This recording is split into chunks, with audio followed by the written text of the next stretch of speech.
Brought to you by Agilus Diagnostics. Health test की बात आती है तो मैं भरोसा करता हूँ India largest diagnostics company Agilus diagnostics. खुद को टेस्ट करते रहो। नमस्कार, विस्तक में सभी दर्शकों का स्वागत है। मैं हूं सर सौरभ दीक्षित। शेयर बाजार में काफी उतार चढ़ाव देखने को मिला है। बाजार में भारी गिरावट आई नवंबर के महीने में।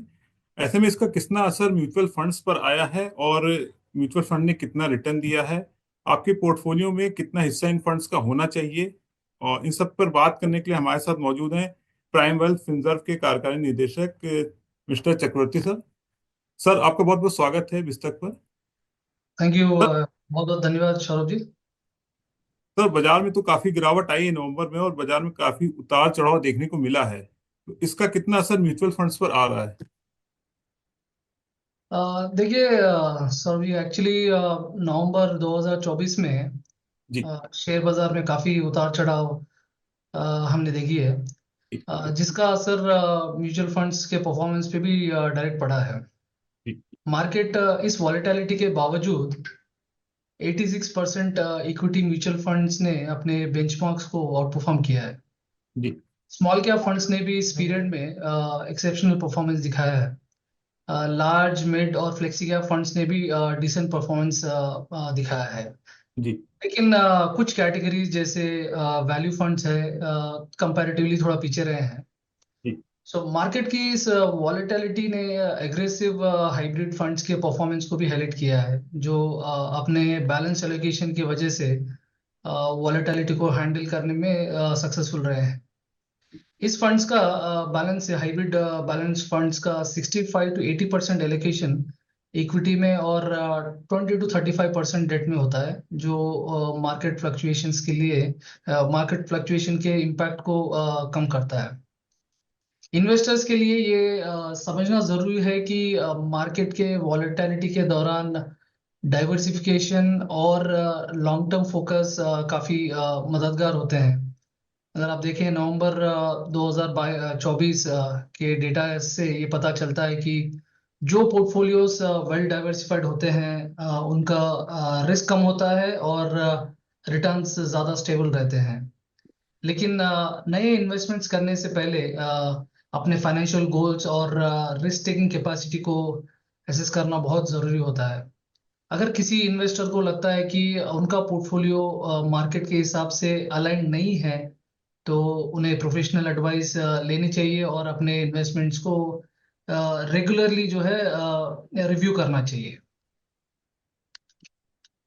सर ने बहुत महत्वपूर्ण जानकारी दी है। तो अगला क्वेश्चन इसी पे है सर कि नवंबर में स्मॉल कैप्स फंड्स का रिटर्न जो है दमदार रहा है, और ऐसे में सवाल ये भी कि पोर्टफोलियो में कितना हिस्सा इन फंड्स का होना चाहिए इन्वेस्टर्स के? सही है। नवंबर के महीने में 96% स्मॉल कैप फंड्स ने अपने बेंचमार्क को बीट किया है, जो जी काफी स्ट्रॉन्ग परफॉर्मेंस दिखाता है। सोचो 28 स्मॉल कैप फंड्स में से 27 ने अपने बेंचमार्क से बेटर रिटर्न दिया है। जी लेकिन इसका मतलब ये नहीं है कि हर किसी को अपने पोर्टफोलियो का मेजर हिस्सा इन फंड्स में डाल देना चाहिए। Generally small cap companies no अपने इनिशियल ग्रोथ फेज में होते हैं, जो उनकी तेजी से बढ़ने के चांसेस भी बहुत ज्यादा होते हैं। जी लेकिन इसमें एक कैच है। ये फंड्स मार्केट के फ्लक्चुएशन के लिए काफी सेंसिटिव भी होते हैं। मतलब अगर मार्केट में कोई भी शॉक आता है तो इसका डायरेक्ट इम्पैक्ट जो है इस पे स्मॉल कैप फंड्स पे पड़ता है। अगर आप स्मॉल कैप फंड्स में इन्वेस्ट करने का सोच रहे हैं, तो सबसे पहले आपको अपने रिस्क टॉलरेंस और टाइम होराइजन को समझना बहुत जरूरी होता है। अगर आप हाई रिस्क लेने के लिए रेडी हैं और आपका फोकस लॉन्ग टर्म है, जी जो कि 7 साल से 8 साल और थोड़ा ज्यादा, तब आप अपने पोर्टफोलियो का 1/5 यानी 15 to 20% एलोकेशन जो है स्मॉल कैप फंड्स में आप कर सकते हैं। फॉर एग्जांपल, अगर आप एक हाई रिस्क इन्वेस्टर हो तो आप 20% तक आप आपका एलोकेशन स्मॉल कैप में कर सकते हैं। बट अगर आप थोड़ा मॉडरेट रिस्क लेते हो तो 10 से 15% का एलोकेशन आपको बेस्ट रहेगा। लेकिन एक चीज हमेशा याद रखो, ये फंड्स शॉर्ट टर्म के लिए बिल्कुल सही नहीं है।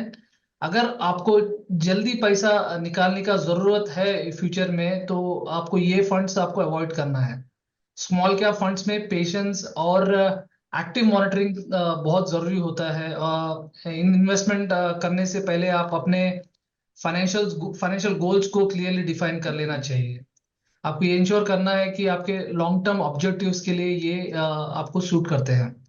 तो अगर आप आपका फोकस शॉर्ट टर्म है और मार्केट ट्रेंड्स आप एक्टिवली फॉलो नहीं कर सकते, तो आपको बेटर रहेगा कि आप इस सेगमेंट से थोड़ा दूर ही रहें। लेकिन अगर आपका फोकस लॉन्ग टर्म है और लॉन्ग टर्म वेल्थ क्रिएशन पे है और आप वॉलेटिलिटी अच्छे से हैंडल कर सकते हैं, तो आप स्मॉल कैप फंड्स में पोर्टफोलियो के लिए आपका स्मॉल कैप फंड्स बहुत स्ट्रॉन्ग एडिशन आप ले सकते हैं। तो आपने बहुत आसान तरीके से बताया कि पोर्टफोलियो में कितना हिस्सा इन फंड्स का होना चाहिए। इन्वेस्टर्स को इससे काफी मदद मिली। सर, काउंटर फंड्स को लेके भी एक सवाल है। काउंटर फंड्स का रिटर्न भी दमदार रहा है। हाँ, कॉन्ट्रा फंड नाम से ही पता चलता है कि एक कॉन्ट्रेरियन अप्रोच फॉलो करते हैं। मतलब मार्केट ट्रेंड के ऑपोजिट जाके इन्वेस्ट करते हैं। ये उन स्टॉक्स या सेक्टर्स में पैसा लगाते हैं जो अभी अंडर वैल्यूड है या मार्केट का फोकस उनमें ज्यादा नहीं है। आइडिया ये है कि उन हिडन जेम्स को आप आइडेंटिफाई करें जो आपको फ्यूचर में अच्छे रिटर्न दे सकते हैं जब मार्केट उनकी पोटेंशियल को समझेगा। अगर आप देखेंगे नवंबर 2024 में कॉन्ट्रा फंड्स ने भी अपने स्ट्रैटेजी काफी अच्छे से दिखाए हैं। अब बात करते हैं इनकी एडवांटेजेस की। तो Contra funds under valued stocks का फायदा जो है उठाते हैं और एक उठाने के लिए एक अच्छा ऑप्शन है। ये आपके पोर्टफोलियो को डाइवर्सिफाई करते हैं। स्पेशली अगर आपका पोर्टफोलियो लार्ज कैप या ग्रोथ स्टॉक्स पे ज्यादा फोकस्ड है, ये फंड्स तब और अच्छा परफॉर्म करते हैं जब आपका मार्केट जो है रिकवरी फेज में होते हैं। लेकिन हर किसी के लिए ये फंड सूटेबल नहीं होते। काउंटर फंड्स के लिए आपको पेशेंस डिमांड करता है, पेशेंस होना है, और आपके रिटर्न्स जो है 5 से 7 साल का आपको आपका उसका आपका टाइम होराइजन रहना है। तो अगर आप एक लॉन्ग टर्म इन्वेस्टर है और आप मॉडरेट टू हाई रिस्क लेने के लिए रेडी हैं, तो आप कॉन्ट्रा फंड आपके पोर्टफोलियो के लिए एक स्ट्रॉन्ग एडिशन रहेगा। सर, आपसे ये भी समझना चाहेंगे फंड्स क्या होते हैं, इसमें निवेश का क्या फायदा मिलता है। कॉन्ट्रा फंड में हाँ सर, ये जो फंड्स हैं इसमें क्या फायदा मिलता है। सो बेसिकली आपको एक डाइवर्सिफिकेशन मिलता है, जो कि आपको एक रिस्क एडजस्टेड रिटर्न, मतलब डाइवर्सिफिकेशन में आपका रिस्क जो है आपको कम होता है, आपका जी। रिटर्न जो है एक स्टेबल रिटर्न बनता है। सो कॉन्ट्रेरियन स्टाइल और या कोई और इन्वेस्टमेंट आपको डाइवर्सिफिकेशन देता है। तो एक ये भी क्वेश्चन रहता है काफी इन्वेस्टर्स के दिमाग में कि छोटी अवधि के लिए वित्तीय लक्ष्य के जिनका है उनको आज किन फंड्स में इन्वेस्ट करना चाहिए। देखिए, शॉर्ट टर्म फाइनेंशियल गोल्स के लिए ऐसे म्यूचुअल फंड चूज करना जरूरी है जो स्टेबल और लो रिस्क प्रोवाइड करते हैं। जी। अगर आप देखेंगे नवंबर 2024 के डेटा के हिसाब से डेट फंड्स और हाइब्रिड फंड्स इस पर्पस को आपका पूरा करते हैं, जो कि बेस्ट ऑप्शन है। डेट फंड्स जैसे लिक्विड फंड्स हो गए और अल्ट्रा शॉर्ट ड्यूरेशन फंड्स हैं। ये जो शॉर्ट ड्यूरेशन फंड्स के लिए परफेक्ट है, जैसे कि आपका कुछ महीने से लेके 2 साल तक का अगर आपका ड्यूरेशन है, तो इस फंड में आप निवेश करना सही रहेगा। ये डेट फंड जो है गवर्नमेंट सिक्योरिटीज और हाई रेटेड कॉर्पोरेट बॉन्ड में आप इन्वेस्ट करते हैं, जो बहुत प्रिडिक्टेबल होते हैं, स्टडी रिटर्न्स भी देते हैं और इसमें रिस्क भी काफी कम होता है। अगर आपको किसी इमीडिएट लिक्विडिटी की या तो फिर आपको शॉर्ट टर्म ऑब्जेक्टिव है, जैसे कि आपको वेकेशन पे जाना है या कोई और परचेज करना है जो कि शॉर्ट टर्म के लिए है, तो आप इन डेट फंड्स में आप अपना पैसा सेव कर सकते हैं। इन्वेस्ट करने से पहले आपको अपनी रिस्क टॉलरेंस और लिक्विडिटी की जरूरत को भी आपको समझना जरूरी है। शॉर्ट टर्म गोल्स के लिए आप इक्विटी हेवी फंड्स को अवॉइड करना है, क्योंकि इनमें ज्यादा वॉलेटिलिटी होती है। जी। अगर आपको इसमें कोई डाउट है तो आप एक फाइनेंशियल एडवाइजर का हेल्प भी ले सकते हैं। सर, एक आखिरी सवाल ये है कि अब एक एक महीना बचा है, इसके बाद नया साल शुरू हो जाएगा, तो इन्वेस्टर्स को अगले साल किन फंड्स पर फोकस करना चाहिए। देखिए, अगले साल के लिए इन्वेस्टमेंट स्ट्रेटेजी प्लान करते वक्त मार्केट कि एक्सपेक्टेड वॉलेटिलिटी और स्टेबल रिटर्न्स की जरूरत को ध्यान में रखना बहुत जरूरी है। 2024 अगर का डेटा देखें उसके हिसाब से लार्ज कैप फंड्स ने 14.9% का रिटर्न दिया, जो बेंचमार्क इंडाइसेस को आउट परफॉर्म करता है। ये फंड्स उन इन्वेस्टर्स के लिए परफेक्ट है जो स्टेबिलिटी और लॉन्ग टर्म वेल्थ क्रिएशन दोनों चाहते हैं। एक्सपर्ट्स का मानना है कि अगर 2025 में मार्केट वॉलेटिलिटी कंटिन्यूटी करता है तो आपको लार्ज कैप फंड्स ज्यादा रिजिलियंस दिखाएंगे, specially compare to mid cap और स्मॉल कैप फंड्स।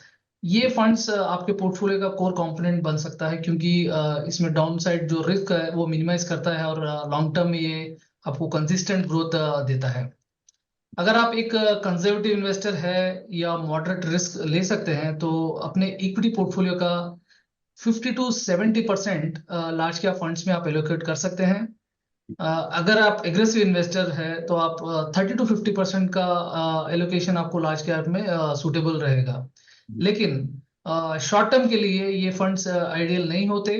आपको इनमें कम से कम 3 से 5 साल के लिए आपको इन्वेस्ट करना चाहिए। आप एसआईपी के जरिए इन्वेस्ट करने का एक अच्छा ऑप्शन भी है, क्योंकि एसआईपी जो है एक डिसिप्लिन लाता है और मार्केट टाइमिंग की टेंशन को भी निगेट कर देता है। लॉन्ग टर्म व्यू और पेशेंस के साथ लार्ज कैप फंड्स एक रिलायबल चॉइस आपके लिए बन सकते हैं। सर बस एक आखिरी सवाल में यही जानना चाहूंगा आपसे, आप अपनी तरफ से इन्वेस्टर्स को कुछ अगर सुझाव देना चाहें। हाँ, मैं यही कहूंगा कि आप मार्केट वॉलेटिलिटी में बहुत लोग एग्जिट और एंट्री प्लान करते हैं, ये आप अवॉइड किए और कंटिन्यूटी मार्केट में रहें। आप मार्केट में पार्टिसिपेट करें। ऐसा ना करें कि अभी मार्केट गिर गया है तो मैं इन्वेस्ट करूं, मार्केट बढ़ गया है तो मैं फिर अपना इन्वेस्टमेंट रोक दूं। ऐसा ना करें, क्योंकि लॉन्ग टर्म में अगर आपका आपका इन्वेस्टमेंट लॉन्ग टर्म का है तो आप मार्केट टाइमिंग नहीं करना है, आपको मार्केट में पार्टिसिपेट करना है, वो बहुत इंपॉर्टेंट है। तो मार्केट थोड़ा वॉलेटाइल है तो ये बेटर रहेगा कि आप मार्केट में पार्टिसिपेट करें और अपना इन्वेस्टमेंट, आपका निवेश जो है कंटिन्यू करें और कभी भी आपका इन्वेस्टमेंट ना रोके ना पॉज करें। तो आपने बहुत इंपॉर्टेंट बातें बताई म्यूचुअल फंड इन्वेस्टमेंट को लेके कि किस तरीके से करना है। इससे इन्वेस्टर्स को काफी हेल्प मिलेगी, क्योंकि जिस तरीके से मार्केट गिर रहा है तो काफी इन्वेस्टर, उनका भरोसा म्यूचुअल फंड पर बढ़ा है। तो आपने विस्तृत को समय दिया और इतने इंपॉर्टेंट बातें बताई हैं। आपका बहुत बहुत शुक्रिया सर, बहुत बहुत शुक्रिया सौरभ जी।